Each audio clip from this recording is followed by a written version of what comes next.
अस्सलाम वालेकुम नाज़रीन, मैं हूं अब्बास अली और आप देख रहे हैं रंग न्यूज़ HD। तो आइए नजर डालते हैं आज की अहम खबर पर।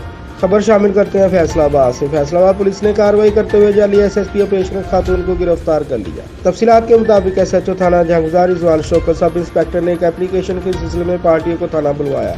दौरान इंक्वायरी एक खातून हमारे पास आई और अपना तारुफ SSP ऑपरेशन इस्लामाबाद के तौर पर करवाती रही, जिस पर शक गुजारने पर SHO वुमेन मदीहा अरशाद यहाँ पर तशरीफ लाए और उनसे इंक्वायरी की।